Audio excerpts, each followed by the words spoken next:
Tea கடை kitchen சொந்தங்களுக்கு வணக்கம் ஃப்ரெண்ட்ஸ். நம்ம இன்றைக்கி ஒரு சூப்பரான 90s கிட்ஸ் ரெசிபி பார்க்க போகிறோம். அது என்னென்னு பார்த்தீங்கன்னா, பெட்டி கடைகளில் கிடைக்கக்கூடிய முள்ளு முறுக்கு தான் பார்க்க போகிறோம். இதை முள்ளு முறுக்குன்னு சொல்லுவாங்க, கார முறுக்குன்னு சொல்லுவாங்க. இன்றைக்கி வீடியோவில் இந்த முறுக்கு எப்படி செய்யலாம் அப்படிங்கிறத பற்றி தான் பார்க்க போகிறோம். இது ரொம்பவே ஈஸி தான், கொஞ்சம் நேரத்துலேயே நீங்கள் வீட்டில் ரெடி பண்ணிடலாம். அதுவும் வீட்டில் இருக்கிற கொஞ்சம் பொருளை வச்சு.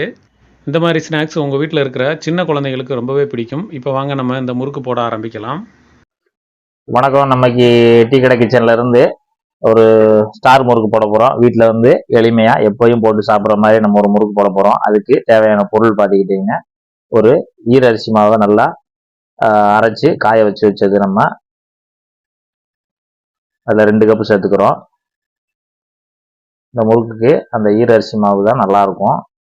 நீங்கள் வந்து மிக்சியில் நம்ம ஏற்கனவே வீடியோ போட்டிருக்கோம், ஈரரிசி மாவில் என்னெல்லாம் பண்ணலான்ட்டு. அந்த ஈரரிசி மாவு எப்படி அரைக்கணும் அப்படின்றத ஏற்கனவே நம்ம சொல்லியிருக்கோம். அதே மாதிரி பக்குவத்தில் நீங்கள் அரைச்சி இது வந்து நல்லா காஞ்சிருச்சு, அது ஜலிச்சு எடுத்துருக்கோம். நீங்கள் இப்போ நம்ம வந்து பொரிகடலை, அது இந்த மெஷர்மெண்ட் கப்பில் 3/4 கப் எடுத்துருக்கோம். 3/4 கப்பை எடுத்து இந்த மாதிரி மிக்சியில் நல்லா பொடி பண்ணிவிட்டு மறுபடியும் இந்த மாதிரி ஜல்லடையில் போட்டு சலிச்சுக்கணும்.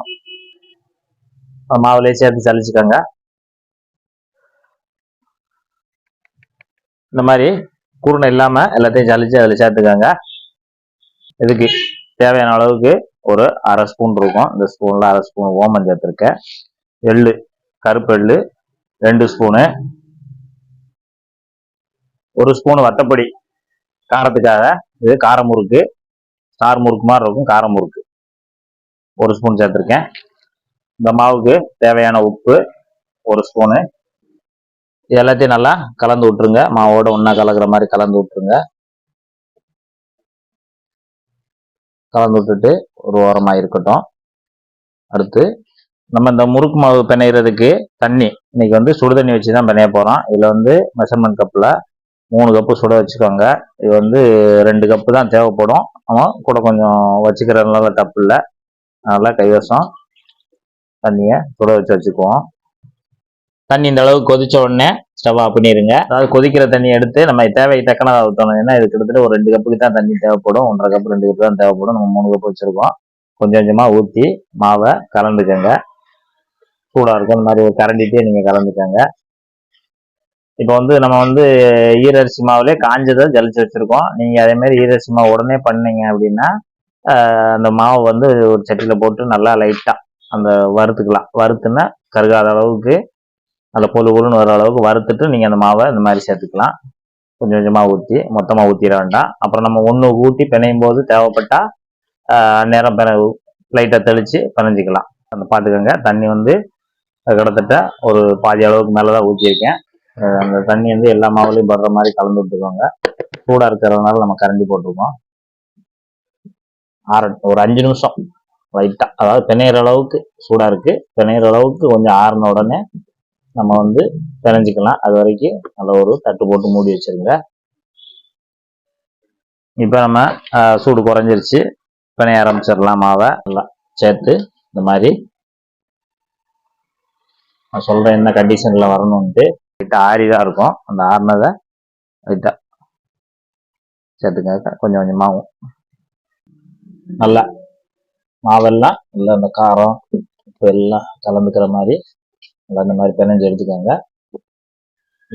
மாவோட அந்த கண்டிஷனு இந்த அளவுக்கு கொஞ்சம் நெழுன்னு இருந்தாலும் போதும். ரொம்ப கெட்டியாக இருந்தால் உலக்கில் பிடிய முடியாது, பார்த்துக்கோங்க. இந்த மாதிரி உலக்கு தான் வீட்டில் வச்சுருப்பீங்க. அதே மாதிரி உலக்கு தான் நான் இன்னைக்கு எடுத்துக்கேன். கடை உலக்கு எடுக்கலை. கடை உலக்கு வேறு மாதிரி இருக்கும். அதை வந்து நீங்கள் இந்த மாதிரி இல்லை சில்ல போட்டுட்டு லைட்டாக எண்ணெயை அப்ளை பண்ணிக்கோங்க. பிணைஞ்சு வச்சுருக்க மாவை தேவையான அளவு அந்த உலக்கில் நிரப்பிக்கோங்க.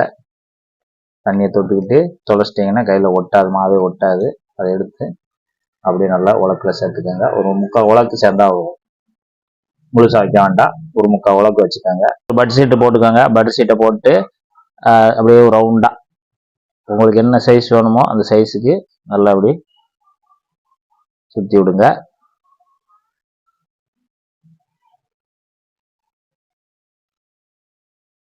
சிறுசா வேணும் அப்படின்னா சின்ன சின்ன சுத்துகளாக கூட போட்டுக்கலாம். நீங்கள் இல்லை கொஞ்சம் கூட ஒரு சுற்றுனாலும் போட்டுக்கலாம். இந்த மாதிரி கைட்டு எடுத்து ஒன்று ஒன்றா எடுங்க. இப்படி எடுத்து அப்படியே எண்ணெய் கிட்ட கொண்டு போய் மெல்ல பார்த்து கையில் எண்ணெய் தெரிச்சிடாம எடுத்து போட்டுக்கோங்க. இல்லை நீங்கள் மேக்சிமம் கரண்டினா கரண்டிட்டியாகவும் எடுத்து கரண்டியை கொண்டு போய் பக்கத்தில் விட்டு அப்படியே எடுத்துடலாம். நீங்கள் ஒன்று ஒன்றா எடுத்து போட்டுக்கலாம். போட்ட உடனே கொஞ்ச நேரத்துல ஒரு மீடியமான ஃப்ளேம், ரொம்ப ஹை ஃப்ளேம்லாம் இருக்கக்கூடாது, மீடியமான ஃப்ளேம்லேயே வச்சுக்கோங்க. தெரியும் உங்களுக்கு, ஏற்கனவே அடிக்கடி போட்டிருப்பீங்க. இருந்தாலும் அந்த அளவுக்குள்ளே சூடான எண்ணெய், ரொம்ப ஓவராக சூடு இருந்துச்சுன்னா முறுக்கு டக்குன்னு செவந்துடும். இப்போ நம்ம முறுக்கு பொறுத்த அளவில் வந்து எப்பயுமே வந்து அடுப்பு வந்து ரொம்ப சிம்மில் தான் இருக்கணும், ரொம்ப அதிகமான சூட்டில் இருக்கக்கூடாது. அதனால் பொறுமையாக இந்த மாதிரி அப்படியே கொஞ்சம் கொஞ்சமாக பொறுமையாக கண்ணாடி கணக்காக வாட்டில் அந்த பபுள்ஸ் வந்து வெந்து முடியும். அது வரைக்கும் நம்ம வெயிட் பண்ணணும். நுரையெல்லாம் அடங்கிருச்சு. இப்போ நம்ம முறுக்கு எடுக்க ஆரம்பிச்சிடலாம்.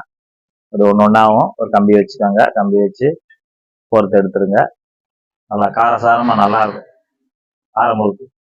அதுவும் ஸ்டார் முறுக்கு, இந்த மாதிரி முள்ளு முறுக்குன்னா முள்ளு முறுக்குன்னு சொல்லுவாங்க, ஸ்டார் முறுக்குன்னு சொல்லுவாங்க.